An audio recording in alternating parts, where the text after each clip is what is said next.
Takže čus lidi, vítám vás u takový nový série. Já vím, že jsem rozjel kreativinky, ale teď rozjedu, já vím, že rozjíždím hodně sérií.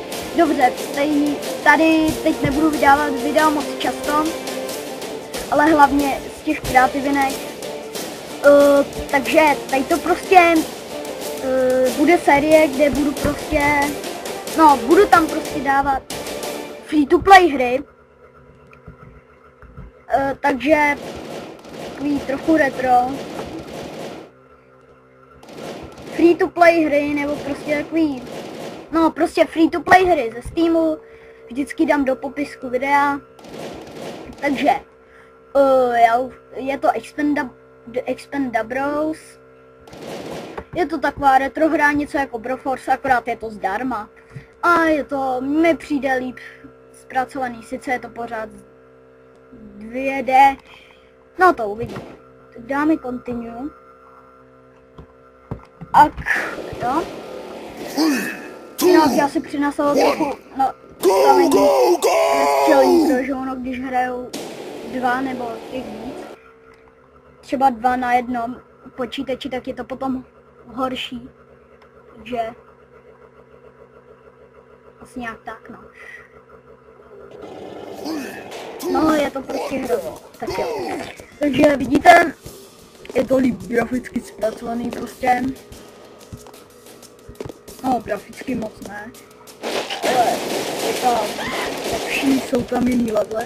Myslím, že na to natáčel i PewDiePie, nebo natáčel na Broforce, teď si můžete změnit, vidíte, je na postava horší než druhý. Oh shit, teď jsme docela ve vážný, protože já je protiž nerozumím, počapejte. Takže já jsem nedostanu nahoru. Teď už snad. Pozor, ten pes to sežral, vidíte, sežral člověka, takže on se zvětšil, takže na něj musíme dávat pozor. Pojď, ty zde. To je Magor. No jo, je to Magor. Sakra. Taky chcípli jsme, jinak dole máte lives a to. Normálně ze začátku házíte granáty Ičkem, když ovládáte VSAD, jinak Xkem. No, to si když tak nastavíte v menu Configuration Keyboard nějak tak, Configuration Keyboard, tam máte. V Option. Nebudu měnit, tady to je vlastně jako takový zajatce, dá se říct, který prostě to. Již on mě oživil. No. Pokud jste hráli online Broforce, tak asi víte, jak už to vypadá. Takže to je hnusná hra, když ale vydávejte hned na první dojem, fakt když si zahrajete pár dalších misích, tak to je potom fakt fajnová hra. Lepší než samotný Broforce. Jestli nevíte, o čem mluvím, tak tak se vám za chvilku někde na obrazovce objeví odkaz na tu hru na Steamu, na Broforce. Je to za peníze nějak za 13. Tak drahý je to.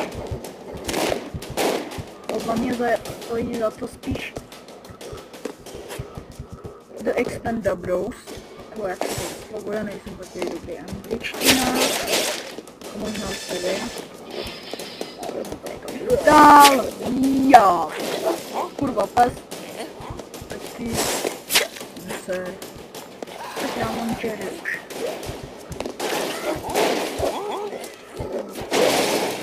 Už jsme mrtví, ještě že máme další život. Ale pozor, když máte Lives 1, tak nezapomeňte na to, že když chcípnete, tak prostě už se chcípne. Je to teda fakt líp zpracovaný. Pozor na Heavyho. Sakra. Hejbe to s ním, když střílí díl, takže...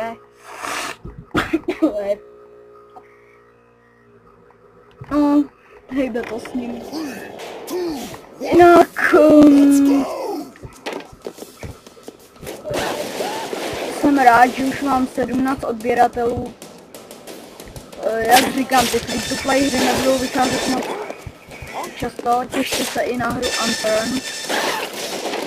Je to skvělá přežívačka, něco jako Daisy, na způsob prostě akorát do Minecraftu, jako jsem Daisy, jako to nejlepší, jako to prostě. Vytvořil to 17letý kluk.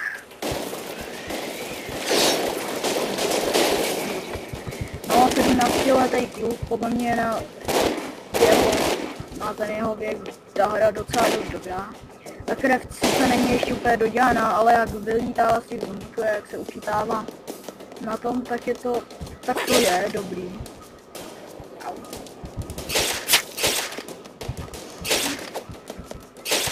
Tam si děla nahásíme. Hop.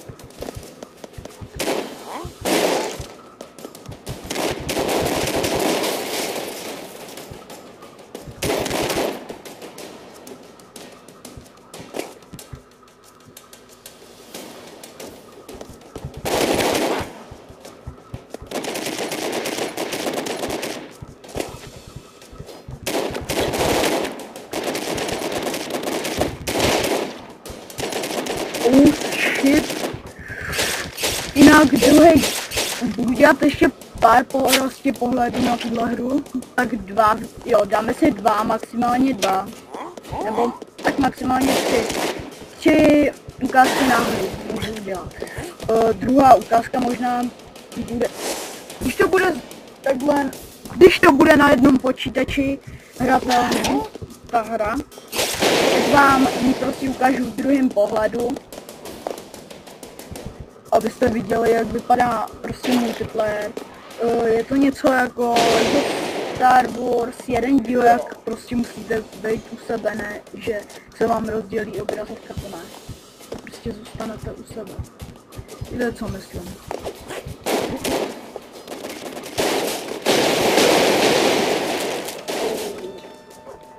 Mission failed.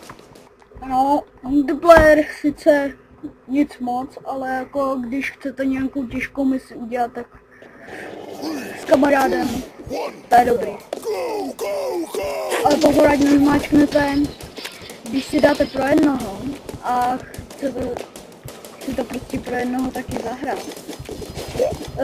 Tak pozor, ať nezmáčknete něco třeba střílení toho druhého hráče, nebo třetího, nebo čtvrtého, no, aby ono vám to potom do toho hráče taky se vám přidá. Hraje blbáčím, že ono to tak. Takže pozor.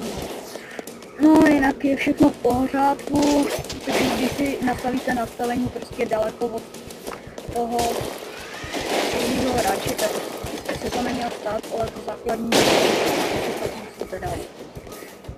Takže já vám teď ukážu, jak má tenhle schopnosti že to se samozřejmě hejba. Takže ty nebylo moc baví, takže asi vám ukážu, jak to vypadá, když se dodělá level. A už budu končit. Takže asi nějak tak oni o mě nevědí, takže zkusíme nechat. Nastřílet.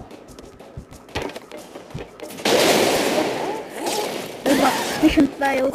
No. Takže já vám to chci fakt ukázat, takže čekejte u obrazovek nebo si to přetočte. Nechci stříhat.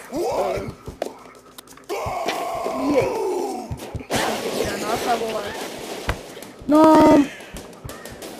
Tady ten má prostě tuhle schopnost. No teď mě to bylo.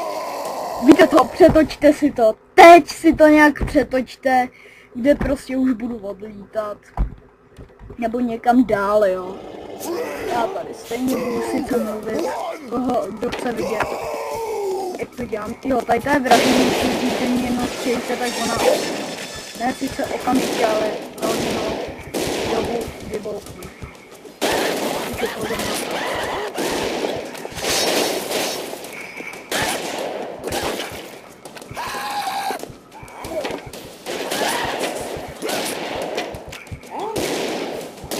Na ty padáky můžete skočit. Takže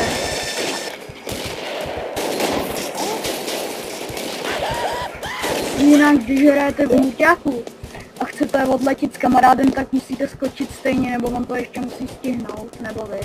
Protože jakmile jeden skočí na vrtulník, tak prostě už se odlítá a nějak se to neřeší extra. Takže na to taky pozor. Ten, kdo chce odletět s kamarádem. Já jim to tam krásně zapálím.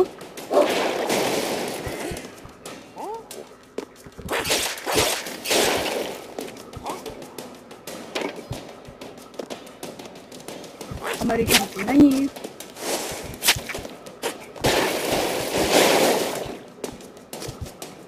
Tak tady to, když vás uvidí, tak zavolat. Takže zabít, obsadit like a letíme. Tohle byl první pohled na hru The Extended Bros. Doufám, že se vám to líbilo. A u dalšího pohledu, nebo rovnou u další hry.